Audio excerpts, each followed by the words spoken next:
shabiki wetu mmoja ametumia jumbe hapa hivi ambao nimesema bwana tumtafute daktari angalau aweze kumsaidia na nitaisoma. Naam. Bwana Billy, mimi anaitwa mtu fulani kutoka Mabei but currently niko Kisumu. I just need your help, whatever small will help me. Nifike hadi nimekutext. Bwana, nimepitia mengi. In 2019 nilipata hii ugonjwa inaitwa UTI. After kuipata nikajaribu kutibu thinking that inaenda lakini haikuenda. So tangu hiyo mwaka inakuja na symptoms mingi. Sasa kuumwa hapa chini ya tumbo na mkojo imekataa kuchange kabisa hadi leo. After looking for treatment but sijaipata hosi kwenye nasaidika. Hadi sasa ugonjwa uisha, is now 6 years since ni upate. Nilikuwa nakuomba tu kama unajua daktari mmoja ambaye anaweza saidika, anaweza tibu recurring UTI hadi ishe, kwa sababu imagine me affect paka my innocent wife. Kwanza kabisa naweza nikasema pole sana kwa mwathiriwa. Naam. Kwa sababu naelewa hali ambayo anaipitia kwa hivi sasa. Naam. Ikirudi katika hili tatizo la ugonjwa wa UTI, yani urine tract infection, imekuwa ni infection kubwa ambayo imekuwa inaleta madhara kwa watu wengi sana katika jamii yetu. Naam. Sio yeye tu kama vile anavyosema. Na chanzo ambacho kinachofanya mpaka infection hii inakuwa ni tishio katika jamii yetu ni kwa sababu ya ni infection ya kawaida ambapo iwapo kama itaweza kupata matibabu right from beginning, kama itapata matibabu mema kuanzia mwanzo, basi ni kitu ambacho huwa kinakusa haraka sana. Malaki kinachohitajika hapa ni antibiotic ambayo haitazidi siku 14, yani wiki 2. Okay. Na hii shida itakuwa imekwisha, lakini hiyo ni kwa yule ambaye ameipata kwa mara ya kwanza na imegundulika kwa mara ya kwanza na ameanza kupata matibabu. Lakini sasa tatizo UTI reaction yake huwa inakuwa ni slow ama ni hafifu ukizingatia na reaction zingine. Hivyo basi ninachomaanisha ni kwamba watu wengi wanapojikuta wamepata tatizo la UTI huwa hawakimbilii kwenda kupata matibabu haraka iwezekanavyo, kwa sababu reaction yake huwa sio kitu kinakuja na impact kubwa, inakuja pole. Ninachomaanisha ni kwamba kwa mfano mtu umepata ugonjwa wa gonorrhea, yani kisonono, ama syphilis ama kaswende kwa Kiswahili.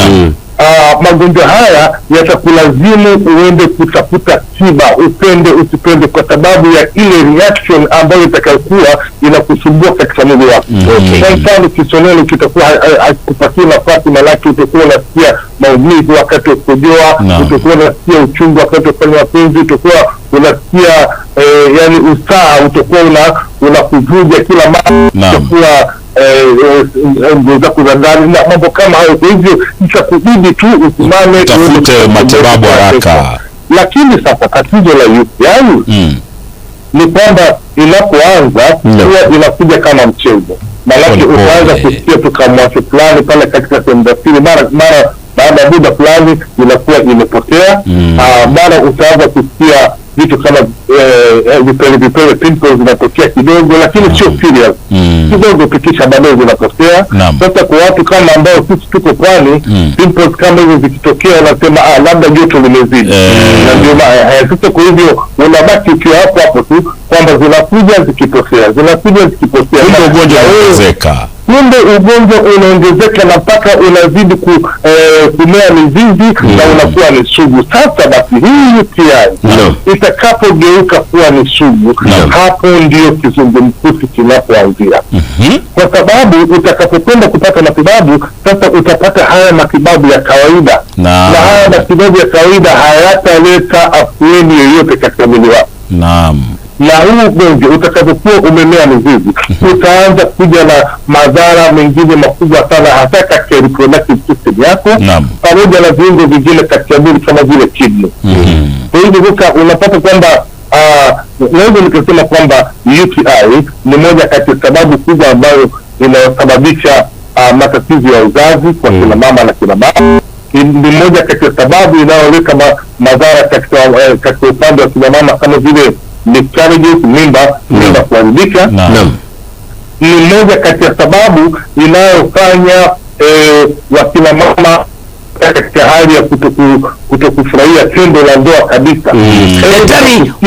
Daktari, huyu kijana saizi dawa mwafaka ni gani? Maana miaka 6 ni miaka mingi sana ameteseka. Lakini hapo nini itampatia kama tunakupoteza daktari, tunakupoteza kabisa, tujasikia ulichosema. Nasema naam, unanipata sasa? Sasa nakupata. Nasema hapa makini Herbal Clinic ataweza kupata tiba ya muda wa miezi 5 mfululizo. 5 months. Ninachosema mfululizo ni kwamba asijaribu kabisa kuzembea kitu kama hicho, kwa sababu atakapoanza kutumia dawa zangu basi ataanza kusikia vizuri na ataendelea akipata nafuu kubwa sana, kiasi kwamba itamfanya afikirie kwamba amepona. Na wengi huwa wanaachia matibabu katikati. Hilo ni kosa kubwa sana. Ninachomaanisha miezi 5 ni kupatana na utafiti ambao tumefanya kidaktari wa kujua kwamba chronic UTI itakwisha baada ya kutumia dawa zangu za mitishamba kwa muda wa miezi 5. Na hilo lazima lizingatiwe. So akiacha katikati anajiumiza zaidi. Akiacha katikati anajiumiza zaidi, kwa sababu anazidi kurudi pale kwamba gonjwa linapata tiba ili liishe, lakini kwa sababu tunakosafisha basi linapata nafasi ya kuendelea kuwa ni sugu, kuendelea kuleta madhara katika mwili. So watu wakiwa na ugonjwa kama huu ni kwamba wakimbie hospitali mapema. Unaona, wakimbie hospitali mapema. Alafu kingine cha muhimu ni kwamba tukumbuke kwamba tatizo hili laambukizana. Kwa hivyo niyopo kama imekusumbua wewe mwanaume, usije ukafikiria kwamba ni wewe tu. Ni vizuri kwamba wewe na mke wako yote mwandamane, mpike mbele ya daktari, muweze kupima na nyote muweze kupata matibabu. La sivyo itakuwa tunacheza ngoma ya mbuzi tu, yani kwa kusema kwamba wewe unapata matibabu na mwenzako apate matibabu, kisha mnarudi katika sehemu lile. Itakuwa hakuna kuoni reflection mpaka mwisho. Naam. Pengine mtu ambaye sasa hivi ameupata, pengine labda mtu anaweza kwenda kujipima tu ili ajue kama kuna maana, ama huwa sign labda ni zipi, ndio at least mtu afuate matibabu mapema. Kwa sababu nasema kwamba it's only 14 day antibiotics. Sasa angalia ukijana itabidi sasa akuje kama miezi 5. Ushauri wangu kwa wale wote wanaonisikiza kwa wakati huu, dalili kama za kusikia hali ya kuwashwa katika sehemu za siri wakati wa kukojoa ama hata wakati wa kufanya mapenzi, dalili ya kuanza kuona vitu kama vipele vinatokea katika sehemu za siri, zinakuja huku zikiwa zinapotea, usizifikirie mzaha. Once ukianza kunotice kitu kama hicho, ni vizuri ukimbia kwa daktari muda huo uweze kuandaliwa, na kama itahitaji matibabu basi uyapate kwa wakati huo, kwa sababu itakuwa haujapatia nafasi ya kugeuka kuwa ni sugu, na basi itaweza kupata tiba kawaida na tatizo litakuwa limekwisha.